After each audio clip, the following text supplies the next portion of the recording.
Et on se retrouve dans cette nouvelle séquence live. Mesdames et messieurs, bonjour. Si vous nous rejoignez ce matin, on a parlé ensemble de la manière de recréer du lien social, on a parlé d'engagement, on a parlé de business ce matin. On voulait terminer avec un sujet central, l'innovation au cœur de nos métiers, mais surtout au cœur des enjeux de nos clients et donc de nos enjeux événementiel pour demain. On va en parler, mais je voudrais que vous preniez la main, vous, depuis chez vous, sur le chat, en nous posant vos questions, en nous lançant les thématiques qui vous tiennent le plus à cœur. Et puis, vous qui êtes présents ici en public sur ce Event Meetings, vous avez l'application AppCraft Event Meetings. N'hésitez surtout pas à partager avec nous les sujets qui vous tiennent à cœur et les questions que vous aimeriez poser pour parler de la réinvention. C'est un sujet moteur, évidemment, dans cette période si chahutée. Les intervenants que l'on a invités ce matin sont là pour répondre. Ils connaissent bien la thématique parce qu'ils ont créé ou travaillé sur des nouveaux modèles pour faire évoluer les mentalités, pour faire évoluer notre manière de consommer, de travailler ou de se réunir. Je vous présente autour de nous Philippe Dolbeau, Olivier Moulierac, Christian Debergue et Bertrand Perrin. Et puisqu'on innove aussi, nous on anime à trois avec mes petits camarades Nathalie Guichard et Vincent Dumont qui vont d'abord vous présenter vos invités. Oui, alors je suis très contente aussi de co-animer ce plateau avec donc Vincent qui est à côté de moi. Et ce qu'on va vous proposer pour démarrer, c'est de vous présenter très rapidement chacun de nos intervenants et vous allez voir, vous allez vite comprendre pourquoi est-ce que ça nous tenait tant à cœur de les avoir parmi nous pour parler de l'évolution des modes de relation dans leur secteur. Vincent, je te laisse commencer avec la présentation de Philippine. Bonjour Philippine. Bonjour. Philippine, quelques mots quand même sur votre histoire parce qu'elle est juste dingue. Vous êtes l'une des plus jeunes entrepreneuses de France. Il y a 5 ans, vous aviez 15 ans, il y a 5 ans, vous décidez de booster le monde de l'éducation. Vous créez New School, une application mobile dédiée à la vie scolaire. Vous allez nous en parler. Les politiques soutiennent alors votre projet. En 2018, vous êtes élue start-upeuse de l'année par la Tribune. Philippine, votre ascension, elle est incroyable. C'était quoi ce besoin d'innovation dans le système éducatif? C'est très gentil et très sympa. Merci de me recevoir en tout cas. Ce besoin d'innovation, moi je l'ai ressenti et vous l'avez dit, j'ai monté ma boîte en 2015, juste après les attentats de Charlie Hebdo qui refont l'actualité aujourd'hui. Dans mon école, on avait de vrais soucis de sécurité avec certaines menaces, notamment terroristes, et ma chef d'établissement recherchait un moyen de sécurité pour justement renforcer la sécurité des enfants dans l'école. Et vous faites quoi alors? Et il se tombe, ça plutôt bien aussi, parce que j'avais des cours d'éco dans lesquels il fallait que je monte une mini-entreprise fictive. Et donc, j'allie ce sujet de sécurité et d'innovation dans l'éducation pour monter une boîte fictive qui devient par la suite une start-up avec des salariés et des prestataires. C'est voilà. Génial, on y reviendra. On y reviendra. Ouais. Et là, je vais avoir Bertrand Perrin qui est en streaming, qui n'a pas pu être présent parmi nous. Mais voilà, Bertrand Perrin, on vous voit, vous êtes avec nous. Alors, avec la ville de Paris, vous avez créé il y a 2 ans la première plateforme mondiale d'innovation dédiée aux compétitions de jeux vidéo. Level 256, c'est à la fois un incubateur de start-up, de l'e-sport, bien sûr, un accompagnateur de marques pour engager leur public grâce à l'e-sport et un organisateur d'événements. Vous, Bertrand Perrin, on vous a surnommé le défricheur parce qu'en fait, vous ne partiez de rien. L'e-sport existe depuis vraiment très peu de temps. Donc en fait, chez vous, on parle même pas de se réinventer, on parle juste d'inventer un nouveau modèle, non ? Bonjour à tous, merci de m'accueillir. Il fait beaucoup moins beau que chez vous, et c'est très bien que le son streaming. C'est aussi l'innovation de l'e-sport. Défricheur, c'est pas tout à fait le mot parce que le secteur de l'e-sport n'existe pas depuis quelques années, justement. Ça existe depuis les années 70, au moment des premiers jeux vidéo. On avait déjà des compétitions. Et c'est juste qu'il y a eu quelques milliers de personnes qui jouaient en France et on n'a pas eu la démocratisation qu'on a eue ces dernières années, justement, avec des consoles, des PC dans tous les foyers. Et il est bien plus facile de pratiquer. Il y a une enquête de Médiamétrie France e-sport qui estimait justement les dernières à un peu moins de 15 millions de Français et Françaises qui jouent ou consomment de l'e-sport. Donc c'est énorme, si ce n'est que les gens ne le savaient pas ou ne le disent pas forcément. Ouais. Et souvent, c'est des rendez-vous physiques, comme disait Nicolas Morer ce matin, c'est souvent des rendez-vous physiques. Et ce qui manque dans ce secteur-là, c'est qu'il n'y a pas comme dans le sport des gymnases, des conservatoires, des stades. Et ce secteur-là ne connaît pas les codes des collectivités, ou très peu, et ne connaît pas les codes des annonceurs ou des entreprises pour aller chercher des sponsors. Donc très intéressant de vous avoir parmi nous pour parler des modes de relation, justement. On vous retrouve tout à l'heure. On va continuer dans ce cas-là un petit peu notre petit tour de table. Olivier. Napoléon, quelle belle aventure, quelle belle aventure, hein. Une communauté forte, ouverte. Votre enjeu, c'est la promotion de l'innovation, et l'innovation technologique, environnementale, sociale. Mais je vais vous citer quand même, quand vous créez les Napoléons, vous dites « Nous sommes animés par une conviction, c'est en partageant les idées que l'on change le monde ». Olivier, vous l'avez changé, le monde? Alors, je ne sais pas si on a changé le monde, ça serait très prétentieux de dire ça, mais en tout cas, on essaye de participer à son amélioration. La particularité des Napoléons, qui est un réseau social, c'est son hybridation, l'hybridation de sa communauté. On a la chance, nous, d'avoir dans une communauté extrêmement variée, extrêmement hybridée, d'entrepreneurs, d'acteurs de la mobilité, de l'innovation sociale, les technologies. Et notre richesse, notre pétrole, il est vraiment là. C'est dans cette communauté extrêmement engagée qui nous accompagne tout au long de l'année, à la fois dans nos événements, mais aussi sur les réseaux sociaux. Et c'est comme ça peut-être on essaye modestement d'apporter un peu d'intelligence. Et je crois qu'en ce moment, c'est important d'apporter un peu d'intelligence. On reviendra tout à l'heure sur tous les projets que vous mettez en place, bien sûr. Voilà, et je vais présenter notre dernier intervenant, Christian Deberg. Alors vous êtes directeur du design au sein de l'agence Babel. Et depuis plus de 30 ans, vous êtes un expert passionné de l'architecture des lieux de vie, les espaces publics, les espaces de travail, bref, tous ces lieux où l'on se croise, où l'on se voit pour de vrai. Alors face à la transformation de nos modes de vie, à l'essor de la rencontre virtuelle notamment, est-ce qu'on peut encore innover, est-ce qu'on doit encore innover dans le design d'espace ? Bonjour, en fait, tous les lieux, ils ont changé de fonction ces 3 derniers mois. Enfin, on va dire ces 5 derniers mois presque maintenant. Ils ont tous changé leur façon de fonctionner. Ça veut dire qu'une maison qui était un lieu de consommation, coup de sous-marée, c'est je détruis ce que j'achète à l'extérieur à la maison. Je l'achète et je le détruis en mangeant, par exemple. Une maison, elle est devenue un lieu de production. Elle est devenue l'endroit sur lequel je vais travailler. Elle est devenue l'endroit sur lequel je vais fabriquer des choses que j'ai achetées à l'extérieur parce que j'ai eu du temps pour faire du pain, par exemple. Ça veut dire que ça a ripé. Les lieux de travail qui étaient des lieux de production, toute la partie bureau, ils sont devenus des lieux d'échange parce qu'on ne produisait plus au lieu de travail, on produisait à la maison. Donc le lieu de travail est devenu un lieu d'échange et donc on va se concentrer sur quelques moments. Les boutiques, depuis 10 ans, on disait que c'était des lieux d'expérience, mais on avait le droit de plus rien faire. On avait le droit de plus rien faire dans une boutique, on avait juste le droit de mettre un masque et de rentrer à travers des plexiglas et de passer à travers des scotch. Donc ça veut dire qu'il a fallu faire autre chose. Donc on est vraiment passé à vitesse grand V sur une reconfiguration des lieux. Et juste, on se garde en tête qu'un lieu, c'est juste une façon d'emballer un moment. Et puisque le moment a changé, le lieu doit changer. Et on vous entend d'ailleurs tous autour de cette... Permettez-moi de prendre la main puisque je suis en lien avec tous ceux qui nous envoient des messages sur le chat et qui nous envoient des messages ici sur l'AppCraft d'Event Meetings. J'ai beaucoup de questions sur la manière de réinventer les modèles relationnels. Finalement, vous l'incarnez bien, mais comment est-ce qu'on peut répondre à cette problématique de réinvention de modèles relationnels ? Alors justement, Christian, on va peut-être voir avec vous pour répondre à cette question, comment la relation se réinvente dans les lieux de vie, par quoi ça passe concrètement ? Alors je vais prendre 3 moments. Je vais prendre le moment du rituel d'accueil. En France, on ne savait pas faire.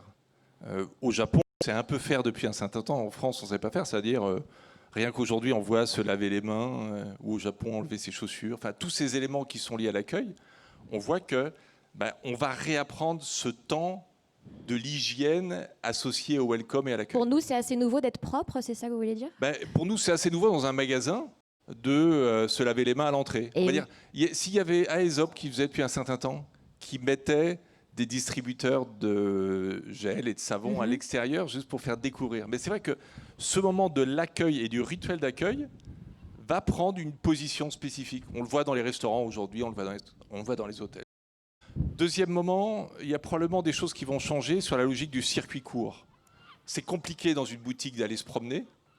Et de plus en plus, on va voir qu'il y a des gens qui vont nous proposer, au lieu de faire le grand tour, ce que je vais appeler le grand tour à la Ikea, c'est-à-dire je suis coincé, je dois faire le grand tour, de faire des circuits courts. C'est-à-dire, dès la façade, je peux trouver quelque chose. Dans les 15 premiers mètres, je peux trouver quelque chose. Ou au contraire, j'ai dit... L'époque du labyrinthe est terminée, c'est ça ? Et elle peut continuer d'exister, mais en tout cas, on aura des alternatives sur le circuit court qui va changer l'interaction. Et troisième interaction, c'est comment j'arrive à interagir sans avoir de contact. Alors, vous en parlez avec Hermès, par exemple, sur comment faire sentir un parfum quand vous ne pouvez rien toucher? C'est un peu compliqué. Moi, je l'ai vécu depuis 3 mois sur l'expérience client des résidences services seniors et des EHPAD. Très sincèrement, j'ai dessiné des choses le mois dernier que je n'aurais pas dessiné il y a 4 mois. Et parce que, qu'est-ce qui se passe quand vous ne pouvez pas voir les gens? Et comment vous pouvez tenir la relation entre une famille et une personne âgée sans visibilité physique? On le voit bien, hein, à la télévision, vous voyez que les gens qui se parlaient d'une fenêtre à l'autre. On peut, en le pensant, par le design, améliorer ça. Parce que, Ça demande une sacrée créativité quand on est dans un métier qui est basé sur le présentiel. Ça rend encore plus créatif, j'imagine, des périodes comme ça. Exactement, mais en même temps, il ne faut pas que ça soit un gros porte-avions, notre affaire. Il faut que ça soit super simple à mettre en place et vraiment spontané à décrire et à lire. Merci, Christian. Philippine, donc vous inventez des objets numériques, en fait, qui permettent de connecter le monde scolaire à distance. Est-ce qu'on peut encore parler de modèle relationnel, finalement, quand on est comme ça, qu'on ne se voit plus? C'est une très très bonne question. Moi, je crois que ce modèle dont vous parlez a été complètement bouleversé avec la crise du Covid. On a vu depuis des années que les salles c'était toujours les mêmes. Il y a plein de milieux, de secteurs qui se réinventent depuis des années. Et puis les salles de classe, finalement, elles sont les mêmes depuis quelques décennies. Et là, du jour au lendemain, les profs ont dû s'adapter avec brio et avec beaucoup de courage aussi.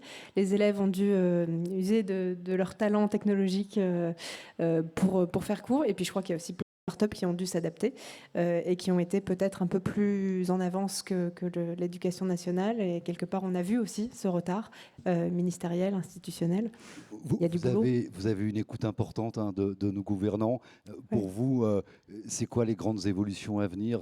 Vous leur dites quoi? Ils ne m'écoutent pas. Et vous leur dites quoi? Non, moi, je milite vraiment pour l'innovation dans l'éducation. Je pense qu'il y a Qu'est-ce qu'on change alors, fondamentalement? Il faut changer la façon dont on étudie, dont on fait la pédagogie, dont on enseigne aussi. Je suis heureuse parce que pour la première fois depuis que je connais un petit peu ce secteur de l'éducation, je vois qu'il y a un changement qui arrive. Le week-end dernier, vous en avez peut-être entendu parler, Jean-Michel Blanquer, le ministre de l'Éducation, a annoncé un Grenelle sur l'éducation. On en attend beaucoup, on n'a pas encore les grandes lignes, mais ça me plaît bien. Et puis surtout les états généraux du numérique éducatif, auxquels j'aurais grand plaisir de participer à titre personnel. Et là aussi, les profs, les élèves, les ATSEM, les assistants pédagogiques attendent beaucoup. On va voir. Mais pour la première fois... Simplement, pour la première fois, c'est une vraie avancée. C'est une vraie avancée. Et puis, le privé va travailler avec le public. Et ça, dans le secteur de l'éducation nationale. Mais fondamentalement, l'évolution, c'est quoi? C'est ce que nous, on va connaître finalement dans nos métiers. C'est-à-dire qu'on va aller sur un mix, un équilibre entre le présentiel et le distanciel. C'est ça l'idée? Je pense. Malheureusement, c'est ce à quoi il faut s'attendre dans les prochains mois. Vous avez déjà des classes qui ont fermé à cause du Covid, des gamins qui rentrent chez eux et qui font les cours à distance quand leurs camarades restent en classe. Je pense qu'il va falloir s'adapter. Il va falloir réinventer de nouveaux modèles. Et puis aussi, justement, que ce privé soit encore du public et surtout inversement. Vous allez contribuer à l'avenir de l'éducation. Je sais pas, non. À 20 ans. Ils ne vous écoutent pas, mais ils devraient, on est tous d'accord. Donc aujourd'hui, on donne la parole, donc n'hésitez pas à faire passer vos messages. Olivier, votre communauté, bien sûr, elle vit à travers le numérique, mais vous êtes un ardent défenseur en fait, de la vraie rencontre. Juste pour mémoire, vous organisez depuis 2015 chaque année 2 événements, l'hiver à Val d'Isère et l'été à Arles. Alors, vous vous êtes adapté, vous nous direz, au mois de juillet pour une édition un petit peu particulière.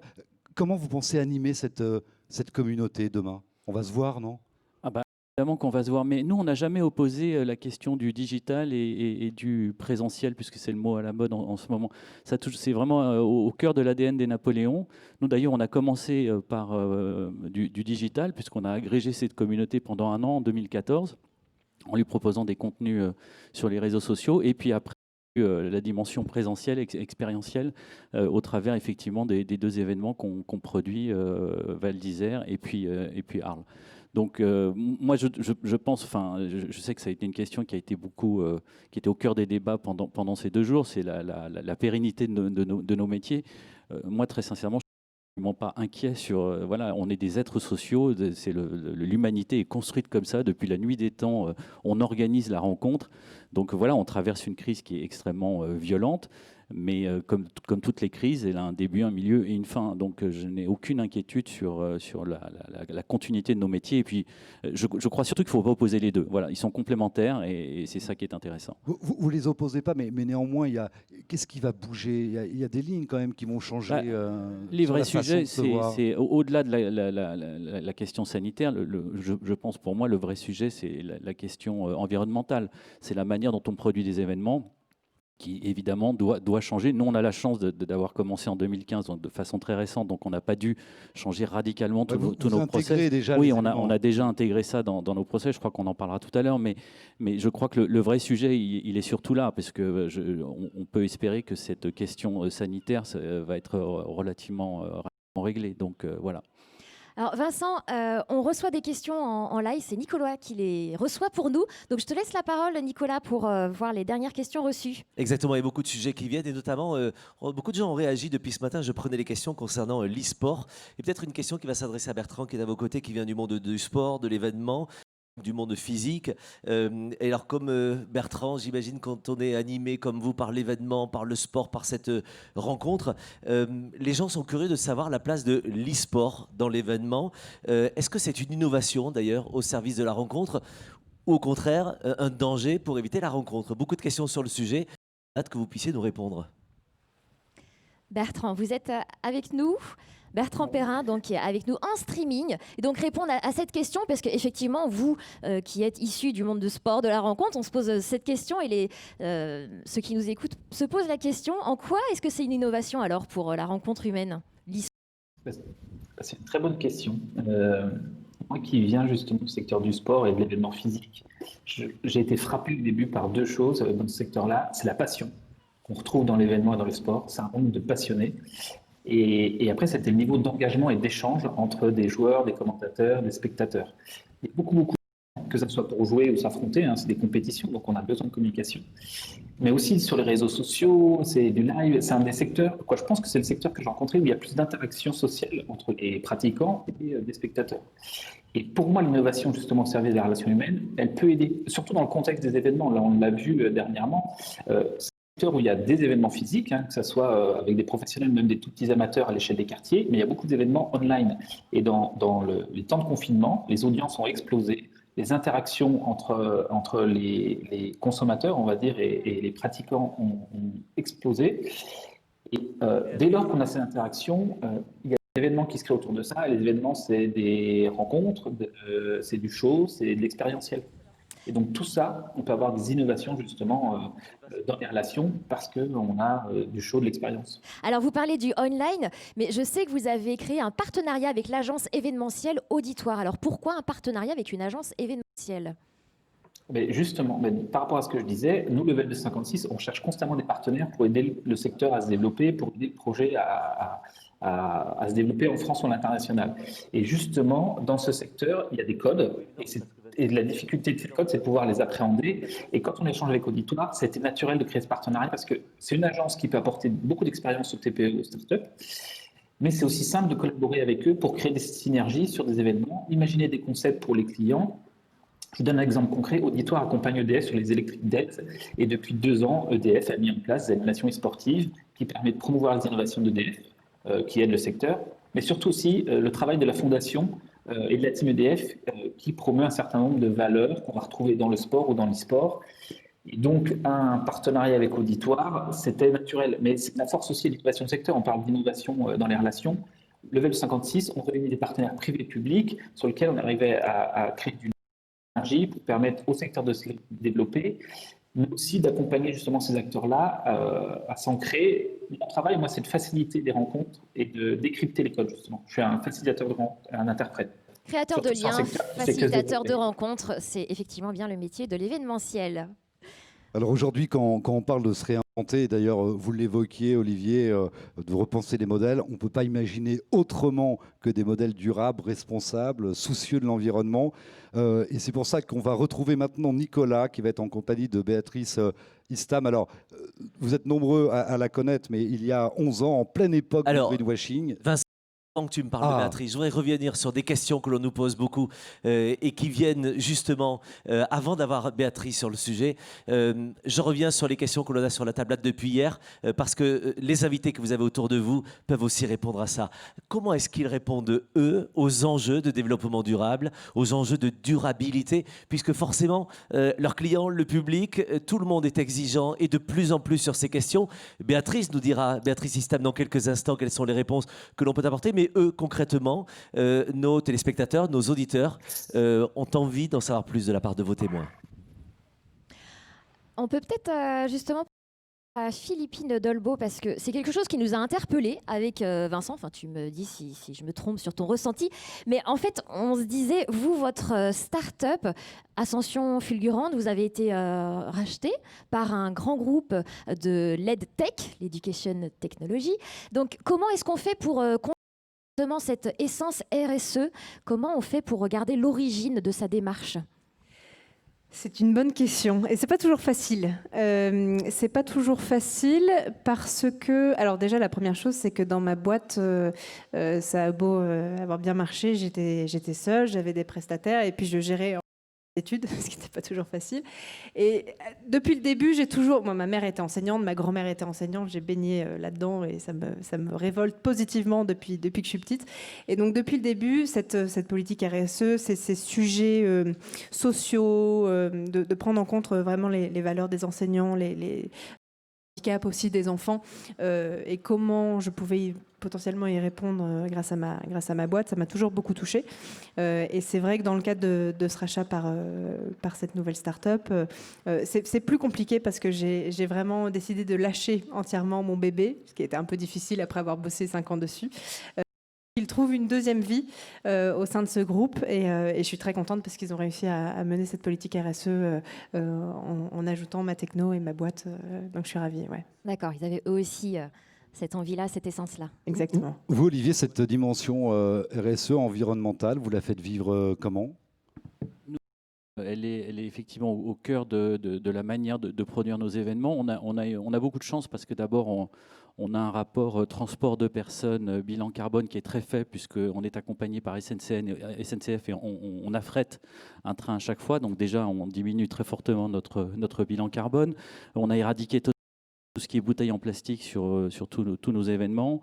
Nos badges sont des badges pérennes, c'est-à-dire que lorsque vous venez la première fois au Napoléon, on va vous remettre un badge qui sera activé en fonction de votre inscription, mais qui va vous suivre dans tous nos événements. Ce sera le même badge qui va vous suivre d'événement en événement.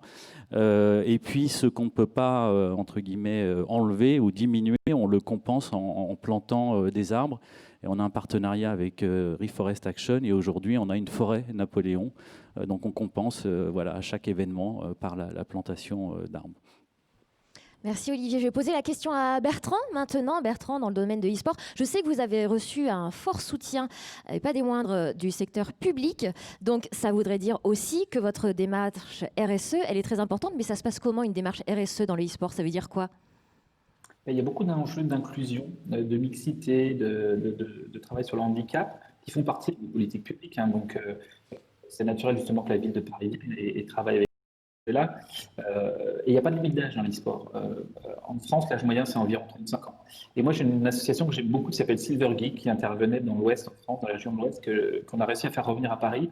Tout à l'heure, Christian, il parlait des EHPAD et ce qu'on faisait dans les EHPAD. Et en fait, cette association Silver Geek a la particularité d'organiser des compétitions dans les EHPAD où l'obligation pour les joueurs est d'avoir plus de 60 ans. Et donc, ces joueurs jouent, font des compétitions, s'affrontent dans les EHPAD grâce à l'e-sport. Et de ces compétitions, ça peut être intergénérationnel, justement, entre ces équipes de seniors et des équipes plus jeunes. Et là, dans le cas du confinement, c'est pareil. Comme on peut faire des compétitions online, entre les EHPAD qui étaient confinés et des gens chez eux qui pourraient jouer avec la famille, avec des amis ou même avec d'autres acteurs, on pouvait jouer à distance. Et ça, c'est intéressant. Et après, un autre acteur public avec qui on travaille beaucoup, c'est la Caisse des dépôts et la Banque des Territoires. Ils intervenaient ce matin. La Caisse des dépôts est un partenaire de Level 76 et justement, ils vont se servir de l'e-sport et on travaille ensemble pour participer à la repente du secteur événementiel et du secteur du tourisme. C'est inscrit dans le plan de relance, le fait que l'e-sport puisse accompagner et aider. On sait qu'il y a pas mal d'enjeux pour les territoires justement d'accueillir. Et quand il y a un grand événement qui se passe dans un site, Nicolas Dupeux hier en parlait sur les chiffres d'accueil à l'Accor Arena. C'est des événements qui peuvent aller jusqu'à 12 000 personnes, mais il y a des événements qui sont plus c'est des retombées directes et indirectes pour le secteur du tourisme dès lors qu'il y a un événement physique. Et donc ça, on peut travailler dessus justement avec les acteurs publics parce que c'est intergénérationnel, quelle que soit La notion d'inclusion, quel que soit l'âge, le handicap éventuel, tout le monde peut se retrouver autour de l'e-sport. Donc. Même le statut social, Un jeune de 20-25 ans peut jouer avec quelqu'un de 50 ans dans son entreprise, qu'on soit au board comme commercial, comme à la créa ou à la com, ou ce qu'on veut, ou à l'opérationnel. On peut jouer ensemble et se retrouver sur cette notion de s'affronter et de s'opposer. Merci Bertrand. Alors pour terminer sur ce sujet RSE, avant d'entendre Béatrice, vous Christian, dans le domaine du design d'espace, RSE, ça veut dire quoi? Quand on construit, on connaît, on a tous les sujets carbone, on a les sujets de l'énergie, on a les sujets des matériaux, et là-dessus, on va dire qu'il y a des avancées depuis 20 ans qui sont faites, et aujourd'hui, ça commence vraiment à se voir. Donc ça, on a un système constructif. Le deuxième sujet, qui est un sujet plus neuf, c'est ce que je vais appeler la réversibilité des espaces. C'est-à-dire qu'on construit, et on ne construit pas obligatoirement des boîtes hyper spécialisées, parce que peut-être que la boîte qu'on va construire va changer de nature dans le temps. C'est-à-dire peut-être ce qu'on a construit pour du bureau, si on le pense bien, peut un jour devenir du logement ou quoi que ce soit. Et donc on a des sujets de structure de bâtiment qui se dire quelle est la deuxième vie que je donne aux choses. D'accord, penser en... l'usage en fait qui va se modeler. Exactement, c'est un usage dont on ne peut pas prédire exactement, sur un nouveau quartier ou quoi que ce soit, on ne peut pas prédire exactement ce qui peut se passer, et on peut essayer de concevoir l'espace comme étant capable de faire des choses différentes. Qui évoluent. Et puis on a tout le sujet que je vais appeler le sujet district. Alors sujet district, on peut appeler ça aussi circuit court, mais c'est les marques mondiales qui ont copié-collé des magasins pendant des années. Tout le monde dit je ne vais plus aller un centre commercial parce que c'est toujours les mêmes boutiques, c'est toujours les événements. On voit que on est allé raccourcir un moment, c'est-à-dire qu'un Starbucks à Milan, il ne ressemble pas à un Starbucks à Dubaï, quoi. Et donc là-dessus, il y a des vrais sujets, on va dire, de comment je m'inspire du district, de ce qui est autour de moi, pour créer l'espace dans lequel la marque s'établit. C'est la même marque, mais elle va changer de nature, parce qu'elle va éponger l'espace autour duquel elle vit. Donc ça, c'est des sujets, très sincèrement, qui n'existaient pas beaucoup et qui deviennent maintenant, aujourd'hui, des principes fondateurs. Ouais. Très bien. Merci Bertrand. Donc on va maintenant passer la parole à Béatrice. Béatrice qui est un petit peu la maman, alors certes très jeune maman, de l'événementiel RSE. On a hâte de l'entendre. Et c'est du direct, on en a la preuve, puisque Béatrice vient d'arriver en fait parmi nous. C'est pour ça que j'ai eu un lancement qui a été coupé en plein vol. Il y a 11 ans, en pleine époque du greenwashing, elle a eu le courage d'ouvrir la voie aux événements plus responsables en fondant Green Événements. C'est ce bel échange que nous allons vivre maintenant avec Nicolas. Je ne sais pas, Béatrice, si tu accepterais que je t'appelle maman, mais on va se tutoyer parce qu'on se connaît. Béatrice Istam, Green Événements et l'expert leader d'événements éco-responsable et solidaire depuis longtemps. Avec tout ce qu'on traverse, tout ce dont on entend parler, le réchauffement climatique accéléré, la fragmentation de la société, les crises sociales à répétition, la peur du lendemain, évidemment la prise de conscience et de l'urgence d'agir pour chacun d'entre nous. Est-ce qu'on peut se dire et se redire que notre modèle doit évoluer et qu'on n'a plus le choix ? Bonjour, Nicolas. Bonjour, pardon. Alors, désolée, mais en fait, je ne partage pas ce constat. D'accord. C'est-à-dire que je ne pense pas qu'on est dans une période morose où on devrait tous être inquiets, on devrait tous avoir peur. Ce mot de peur, il revient beaucoup. Tu es donc plus optimiste que moi ? Oui. Mais c'est vachement bien, tant Moi, mieux. je pense aujourd'hui qu'on est dans une période formidable, dans une période exceptionnelle. Applaudissez l'optimisme, pour une fois qu'on peut applaudir l'optimisme. Je fais l'avocat du diable, mais je suis ravi aussi de pouvoir applaudir avec vous. Je pense qu'on est sincèrement une génération bénie. Les sujets dont tu parles, bien sûr qu'ils existent, mais ces sujets-là, on en parlait, ça fait des décennies qu'on les connaît. Bien sûr. On a la chance aujourd'hui de les avoir identifiés. On sait effectivement qu'il y a un réchauffement climatique. On sait que les différences entre les revenus au sein de sociétés ou entre les différents pays créent des crises sociales, des fractures. Le constat, on le connaît. Aujourd'hui, ce qu'on sait aussi, on en connaît les causes. Ça, c'est un petit peu plus récent, c'est-à-dire que se mettre d'accord sur le fait que le changement climatique, c'est l'humain qui en est la cause et on sait pourquoi. Ça, c'est aussi une deuxième étape qu'on a franchie. Et aujourd'hui, on en a une troisième étape, c'est qu'aujourd'hui, il y a deux choses. Un, on connaît les solutions. On connaît absolument les solutions pour faire face à ce constat et à ces causes. Et puis l'autre point, c'est que les gens ont conscience de tout ça. On a tous aujourd'hui une connaissance partagée. Et ça, c'est extrêmement récent. Est-ce que ça inspire des perspectives nouvelles, justement, cette prise de conscience notamment? C'est pour ça que c'est passionnant. Ce qui va être amusant et intéressant, c'est pour ça qu'on doit tous contribuer, c'est qu'est-ce qu'on va en faire de ces informations, de ces solutions.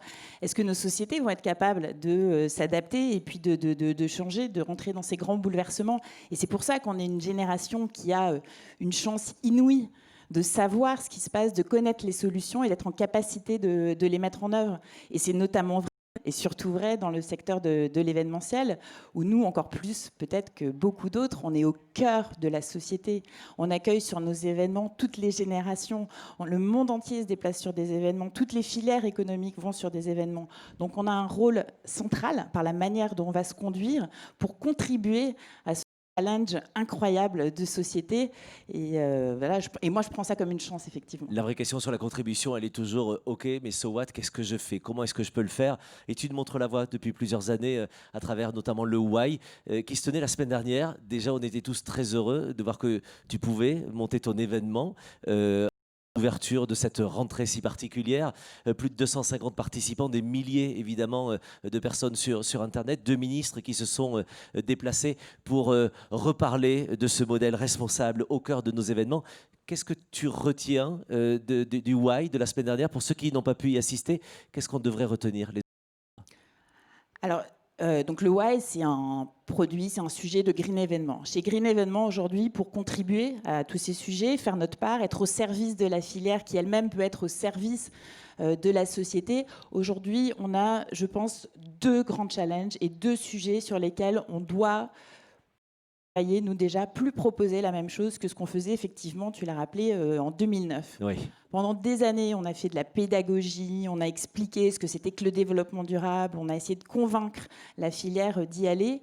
Aujourd'hui, notre responsabilité, nous, c'est pour moi 2 choses. La première, c'est de continuer à faire qu'on soit la première filière au monde en termes de certification ISO développement durable. Je veux dire, il n'y a pas beaucoup de filières économiques qui peuvent clamer à raison qu'elles sont les premières au niveau international. Oui. Donc moi, ce que je vais être en capacité de dire à partir de demain, c'est que quel que soit l'organisateur d'événements qui vient nous voir, qui veut s'engager, il faut qu'on lui permette d'accéder à ça, quel que soit son budget, quelle que soit sa taille, quel que soit son niveau de maturité. On y travaille notamment avec l'événement. On a créé un programme qui permet aux agences événementielles, juste avec leur budget formation, de rentrer dans la démarche. Et on prépare comme ça un certain nombre de mesures pour continuer à être les meilleurs. Le deuxième sujet, et ça rejoint du coup le Why et ce qu'on a fait cette année, c'est qu'on ne peut plus juste donner la recette. Finalement, l'ISO, c'est une méthode, c'est la recette. Aujourd'hui, on doit aussi amener des ingrédients. Les ingrédients, c'est les solutions. Des solutions pour que demain, là aussi, tous les organisateurs qui viennent nous voir, qui nous disent « Demain, je veux faire un événement zéro déchet, je veux contribuer à l'inclusion dans la société », on lui apporte, on lui fournisse des solutions parce qu'elles existent pour qu'il puisse le faire dès son prochain événement. Et donc ça, c'est un chantier qu'on mène aussi pour offrir sur un plateau toutes les solutions disponibles, une fois de plus, quels que soient les budgets disponibles. À ISO coût, c'est vraiment l'ambition. On parle beaucoup d'innovation aujourd'hui, en particulier sur cette séquence live, au sein d'Event Meetings, bien sûr. Et tu nous rassures, parce que finalement, on parle des agences, mais pas que. On parle des prestataires, on parle aussi des free. On parle de tous les acteurs de la filière événementielle qui vont chercher des boîtes à outils. Tu es en train de nous dire que tout s'accélère, c'est ça? Que tout s'accélère et que finalement, demain, on n'aura plus d'excuses les uns et les autres. On a des boîtes à outils à disposition pour nous-mêmes être des acteurs de la transformation. Alors tout s'accélère et on l'a vu sur le Why, c'est-à-dire qu'effectivement, tu as parlé de nombre de personnes, etc. On a dû fermer les inscriptions une semaine avant. Ouais. On m'avait dit tout l'été, tu peux pas le faire cet événement, il peut pas se tenir en ce moment, c'est pas le sujet, tout le monde est déprimé, c'est la crise, on va pas parler on s'en fout de tes déchets, ton inclusion. Les gens n'auront pas la tête à ça. Tu as des gens sympas autour de toi. Mais je partage leurs inquiétudes, et c'est vrai, on va pas le nier, il y a des inquiétudes dans la filière. Mais pour autant, ce qui était extraordinaire, c'était de voir que les gens se projetaient déjà.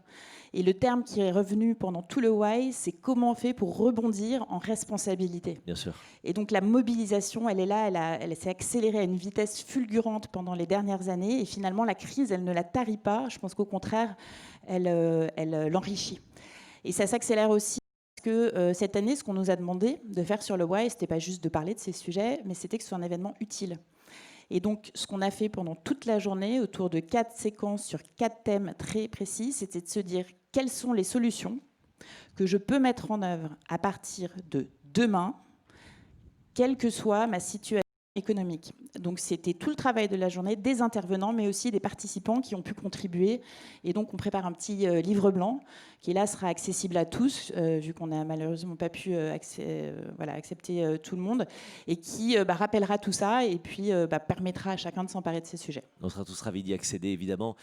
On est dans une filière très responsable. On le voit, les uns et les autres, on le sait, nos événements vont être responsables.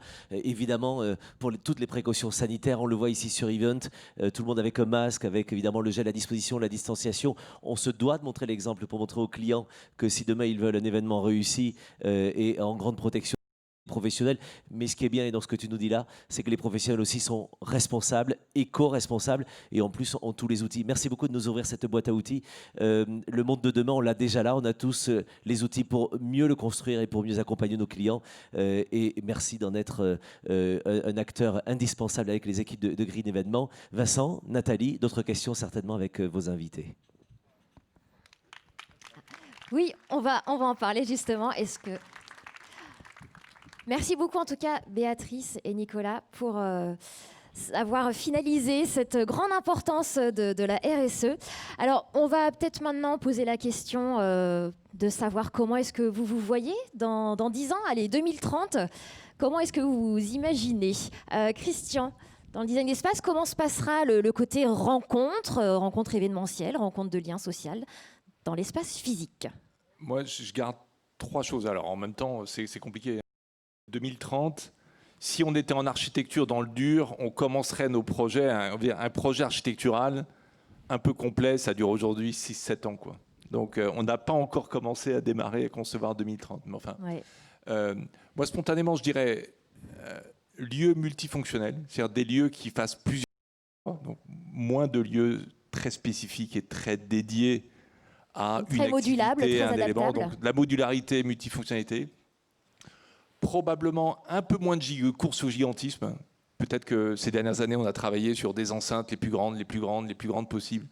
Peut-être que probablement que ceux qui se poseront dans les années qui viennent vont peut-être se dire le gigantisme et la multiplication des arènes à 80 000 personnes, c'est peut-être pas obligatoirement le modèle du futur. Mm-hmm. Et puis, moi, je crois vraiment au comportement. C'est-à-dire quand on fait du design, on fait à la fois du hardware, on travaille sur du dur, et du software, on travaille sur les comportements, on travaille sur les rituels. Et je pense qu'il y a beaucoup de sujets sur l'autorégulation des gens. On s'est dit pendant longtemps, les gens, ils sont pas responsables, ils sont pas raisonnables, ils sont tout comme ça, et puis ils feront n'importe quoi. Moi, je le vois, enfin, au fur et à mesure, on se dit, on fait quelque chose, ben, on le fait. Il y a de la responsabilité, et je pense que cette autorégulation, et faire en sorte qu'on peut, s'il y a des contraintes, il y a des contraintes. Et Alors vous pensez que quelque chose est en train de se jouer aujourd'hui, on devient plus responsable, on peut avoir totalement confiance dans l'homme, dans chacun de nous, en tout cas pour un... Exactement, et on nous meilleur. aide à le voir. On a des marqueurs dans l'espace qui nous disent faites gaffe à ça. Ouais. Mais le marqueur en lui-même ne suffit pas. Enfin, il a vraiment besoin de la personne en face pour pouvoir le faire. Mais moi, je crois qu'on a un vrai sujet, on va dire, de responsabilité, d'autoresponsabilité des gens. Et dans ces événements, on peut les faire parce qu'on est responsable. D'accord. Je vais juste revenir sur... c'est même politique parce que ça a été un vrai sujet. On parle donc de cette auto-responsabilité. Mais là, actuellement, donc 2020, il y a quelques petits mois, on crié au scandale de ne pas avoir assez de masques. Et aujourd'hui qu'on nous l'impose, on entend aussi que qu'est-ce que c'est que ce truc, on n'en veut pas. Mais donc, vous y croyez vraiment, l'auto-responsabilité? Non, mais après, on entend, est-ce qu'on entend 3% des gens? Enfin, toujours 3% des gens vont faire 97% du bruit, quoi. Donc, il faut... moi, je vois, je suis dans la rue ici, et les gens ne sont pas fous, quoi. Merci pour cet éclairage. On va prendre quelques minutes ensemble, Philippine, où vous allez contribuer, je vous le souhaite, à construire le monde éducatif de demain. Je sens que vous allez être le caillou dans la chaussure des conservatismes.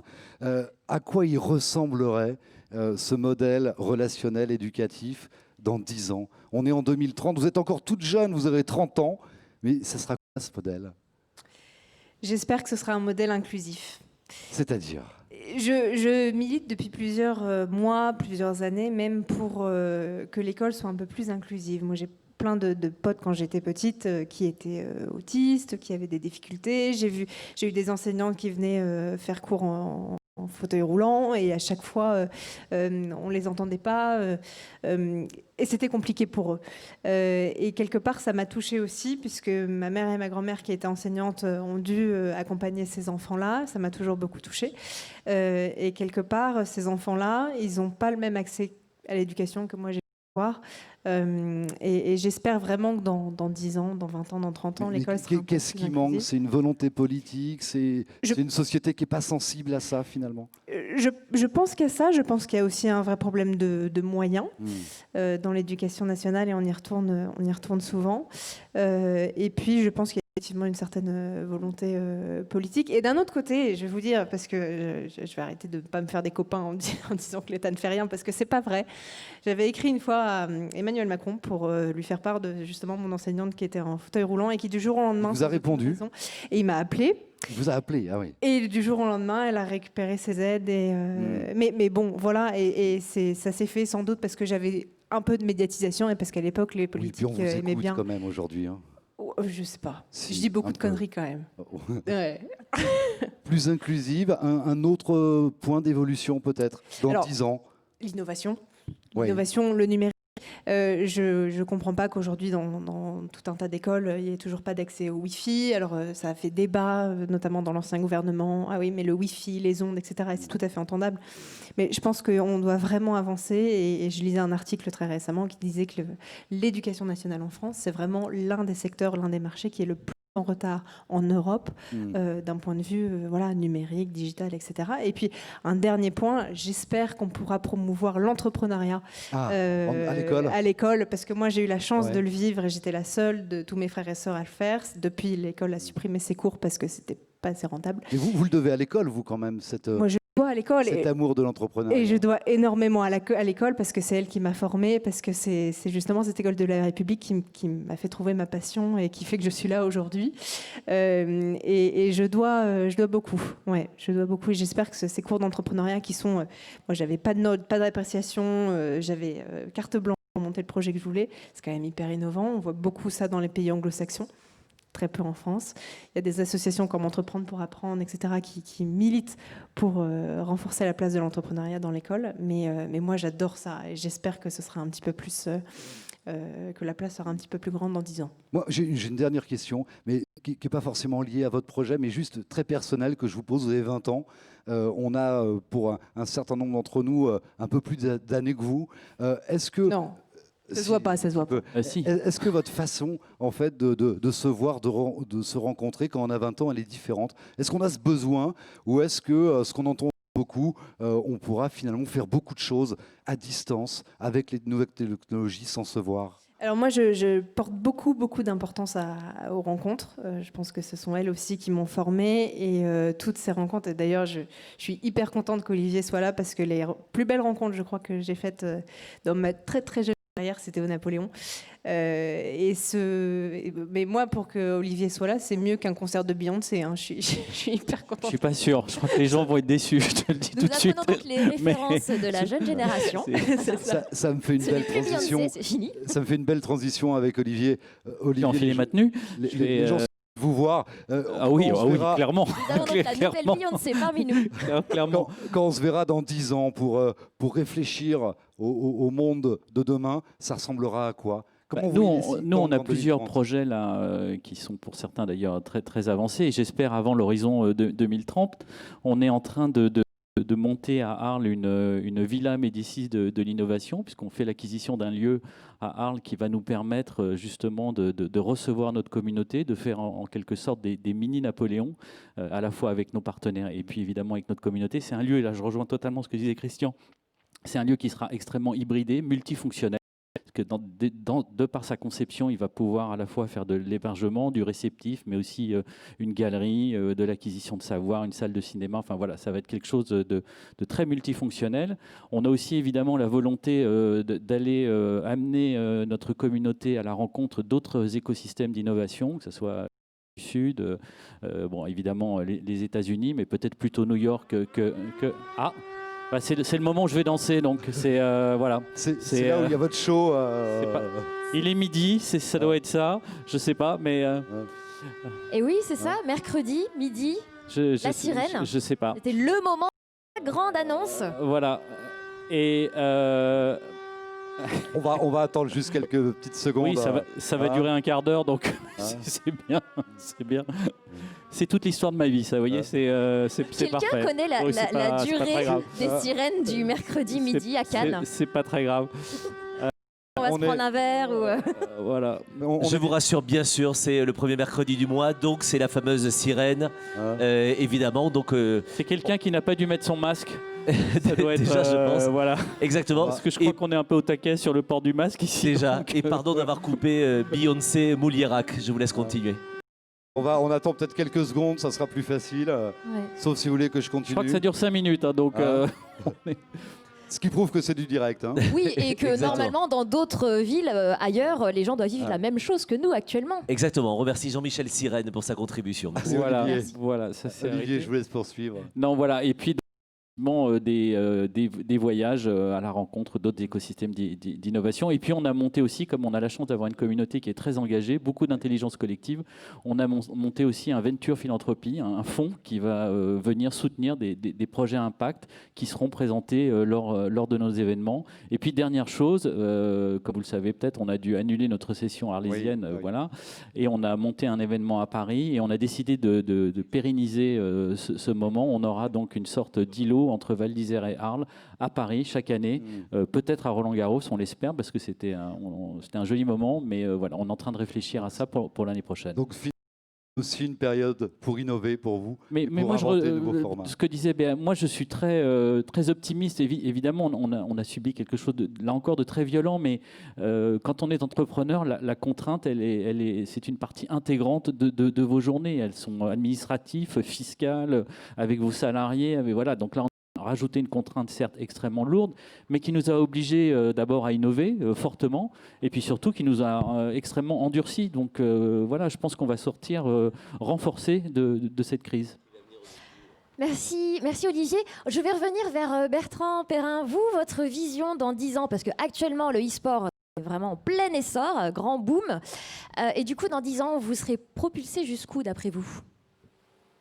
C'est compliqué comme question parce que justement le secteur il est en plein boom depuis 4 ou 5 ans et donc dans 10 ans c'est dur de vraiment pouvoir se positionner et je pense qu'il y a l'adaptation sera obligée d'être au cœur de notre développement et des métiers parce que ça va vite, très très vite et il faut pouvoir avoir ce côté réversible. On aimerait nous créer des maisons de e-sport un peu partout sur le territoire, un peu partout en France, même à l'international aussi. Donc ce modèle-là, on aimerait qu'il puisse être dupliqué, justement, qu'il y ait un lieu de partage, d'échange, d'inclusion, d'événements, d'apprentissage. Je pense que le point commun qu'il y aura à tout ça et qui seront les temps forts dans 10 ans, ça sera la passion et le partage. Parce que c'est un secteur de passion, c'est un secteur de partage, on échange. Philippine est leader en disant qu'il y a l'envie de se retrouver, de se voir. Toutes les générations ont envie de se retrouver finalement. Il n'y a pas que justement nos générations. Les générations, ils ont envie de se retrouver, de partager, d'échanger. Donc, comme c'est un milieu de passion, de fait, les gens vont continuer à se retrouver. Donc je pense qu'on aura ça. Passion, partage, adaptation. C'est un secteur sur lequel on pourrait changer pendant des heures. Donc même moi, je pourrais en parler pendant des heures. Il faut venir nous voir, en fait, pour en parler. Il faut venir nous voir, pour en parler, échanger. L'idée, c'est de donner envie d'aller. Chacun d'entre vous, en tout cas, on l'a entendu, la passion du partage et ce besoin de partage et de rencontre qui est universel. Et quand c'est dit de la part du grand maître du e-sport, c'est très important de voir à quel point les deux sont liés. Et donc, c'est pour ça qu'on parle de Figital. Merci beaucoup, en tout cas, à nos 4 intervenants. Vincent, j'étais ravie d'animer ce plateau. Merci à vous. Merci pour ces échanges. Merci à vous. Et c'est très sympa parce qu'en fait, vous venez d'univers finalement très très différents les uns les autres. Et on voit qu'il y a quand même eu des tendances communes qui se dessinent et avec des projets, c'est rassurant pour l'avenir. Merci. Et on va voir ça ensemble, les tendances. Merci beaucoup, Nathalie.